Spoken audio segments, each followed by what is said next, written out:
नमस्कार. मी ॲडव्होकेट नितीन परतानी. मी गेली 10 वर्षे सोमवार, मंगळवार, कसबा, रास्ता या चारी पेठांमध्ये सामाजिक कार्य करतोय. 2017 साली मी महानगरपालिकेची निवडणूक लढलो होतो. त्यामध्ये मी दुसऱ्या क्रमांकाला आलो. त्यावेळेला भाजपची लाट होती. तरी मला लोकांनी दुसऱ्या क्रमांकाला स्थान दिल्यामुळे मी खचून न जाता गेली 8 वर्ष अविरतपणे सामाजिक, शैक्षणिक, आरोग्य तसेच विविध विषयांवर मी काम करतोय.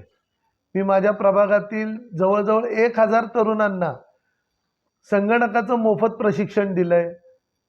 अंदाजे 500 लोकांपेक्षा जास्त लोकांना मी रोजगार मिळवून दिलाय. आणि आरोग्य क्षेत्रात तर मी हजारो लोकांचं काम केलेलं आहे. या माझ्या विविध कामाची दखल घेऊन पक्षाने मला यावेळेला उमेदवारी दिली. पक्षाने जो सर्वे केला त्यामध्ये फक्त आणि फक्त माझंच नाव अग्रेसर असल्यामुळे प्रभाग क्रमांक 24 मध्ये मला त्यांनी संधी दिली. आणि 24 प्रभागाच्या क गटातून, सर्वसाधारण खुल्या गटातून मी उभा आहे. माझं निवडणुकीच्या EVM मशीनवर अनुक्रमांक 1 ला माझं नाव आहे. दैवाने सुद्धा मला 1 नंबर दिलेला आहे. आणि आता ज्या माझ्या या सामाजिक कार्याच्या अनुषंगाने मी जेव्हा रॅलीमध्ये, प्रचारामध्ये जातो तेव्हा जनतेचा जो प्रतिसाद आहे मला, तर आता या निर्णायक टप्प्याला जनतेनेच ठरवून दिलंय की यावेळेला नितीन परतानीला कोणत्याही परिस्थितीत नगरसेवक करायचं. त्यामुळे या निवडणुकीत माझा विजय जो आहे तो 100% खात्रीशीर पक्का आहे. जनतेने मला नगरसेवक करायचं ठरवलेलं आहे. प्रभागामध्ये जे निकृष्ट दर्जाचे रस्ते आपण जर पाहिलं तर अर्ध्या किलोमीटरचा रस्ता पण सलग नाहीत, त्याच्यात खड्डे आहेत. आणि विशेष करून जुने सिमेंट डांबरी रोड जे होते ते उकरून सिमेंटचे रस्ते केले गेले आणि आता त्याच्या दुरुस्तीसाठी त्याच्यावर डांबरी खडीचा पॅच मारला जातो. ही अतिशय चुकीची पद्धत आहे.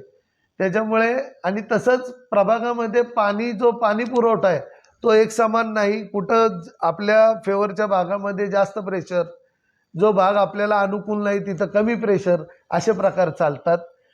ठिकठिकाणी राडा रोडा कचरा साठलेला असतो, तो उचलला जात नाही. कचरा विघटनाचे प्रकल्प प्रभागामध्ये लागले पण ते आज बंद पडलेले आहेत. अशा अनेक समस्या आहेत.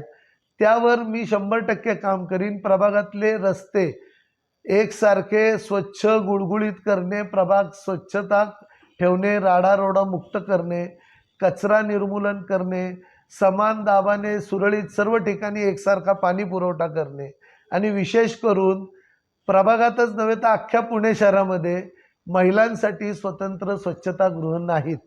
तो माझा अजेंड्यावर पहिला विषय राहील की महिलेला सुरक्षितता आणि स्वच्छता या दृष्टीने पुरुषांच्या जोडीने महिला स्वच्छतागृह न ठेवता स्वतंत्र स्वच्छतागृह झाली पाहिजेत, जेणेकरून महिलेला त्याचा वापर करता येईल. आत्ताच्या स्वच्छतागृहांमध्ये पुरुष महिला जरी वेगळे वेगळे असले तरी त्याचे दरवाजे तुटलेले असतात, यंत्रणा सगळी आतली खराब असते, त्याच्यामुळे महिला त्याचा वापरच करत नाहीत.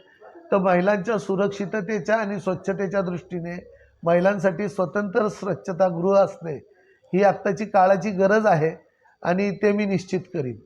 त्याच जोडीने प्रभागातली जर तुम्ही महानगरपालिकेचे दवाखाने पाहिलेत तर त्याचं खाजगीकरण व्हायला लागलं. त्याचा हेतू असा होता की सर्वसामान्य गरीब जनतेला आरोग्य सुविधेचा लाभ मिळावा, परंतु त्या हेतूपासून आता प्रशासन आणि शासन आणि राज्यकर्ते वेगळ्या दिशेला चाललेत. माझा प्रयत्न राहील कमला नेहरू हॉस्पिटल असू द्या, गायकवाड दवाखाना असू द्या, प्रभागामध्ये महानगरपालिकेचे दवाखाने हे खाजगीकरण न होता ते जनतेच्या फायद्यासाठी स्वस्तात त्यांना उपचार मिळावे, मोफत उपचार मिळावे, यासाठी कार्यरत कसे होतील, ते पूर्ववत कसे होतील, हा माझा प्रयत्न राहील. माझ्यासमोर जो भाजपने उमेदवार दिलेला आहे त्याचा जनसंपर्क बिलकुल नाही. त्याची उमेदवारी जी दिली गेली त्यात जे राजकारण झालं त्यामुळे भाजपामध्ये पण अंतर्गत सगळी नाराजीची लाट आहे. माझ्यासमोर जो उमेदवार दिलेला आहे तो कसबा पेठेतला असला तरी त्याच्या बेसिक कसबा पेठेतल्या भागातून मला प्रचंड प्रतिसाद आहे आणि तिथले लोक म्हणतात की आम्ही तुम्हालाच मतदान करणार. माझा विजय हा कसबा पेठेतूनच पक्का होईल आणि त्यानंतर उर्वरित भागातून मला लीड मिळेल. हे जे आमिष दाखवतील, पैसे देतील, लोक यांच्याकडून पैसे घेतील, पण लोक काम करणाऱ्या उमेदवाराला संधी देतील. कितीही पैशाचा किंवा दुसऱ्या यंत्रणेचा त्यांनी गैरवापर केला तरी त्याचा कोणताही फरक माझ्या विजयावर पडणार नाही. त्याला आमचे सगळे कार्यकर्ते सतर्क आहेत. प्रत्येक भागात आमच्या कार्यकर्त्यांचं लक्ष आहे. जिथे असा कोणताही प्रकार घडेल त्याचं सोशल मीडियाद्वारे आधी जनतेला सगळं दाखवलं जाईल की काय प्रकार घडतात, कारण यंत्रणा तर सगळ्या त्यांच्या ताब्यात आहेत. यंत्रणा तक्रारींची कितपत दखल घेतील याबाबत आम्हाला शंका आहे. मात्र आम्ही जनतेच्या न्यायालयात तो विषय ठेवू आणि मग जनता ठरवेल की त्यांना शासन काय करायचं. आता आमच्या प्रभागात पाहिलं तर जो भाग भाजपला अनुकूल नाही आहे तिथली एका गल्लीतली शेकडो नावं प्रभाग क्रमांक 25 किंवा प्रभाग क्रमांक 13 इथं शिफ्ट केलेली आहेत. तर माझा जनतेला आवाहन आहे, जरी त्यांनी आपली संख्या कमी केलेली असेल तरी शिवाजी महाराजांच्या गनिमी काव्याच्या धोरणानुसार आपण जे शिल्लक राहिलो आहे ते एकजुटीने जर यांच्या विरुद्ध लढलो आणि ते बळ जर एका ठिकाणी एकत्रित केलं तरी त्यांचा हा प्रयत्न हाणून पाडला जाईल आणि आपला विजय निश्चित होईल.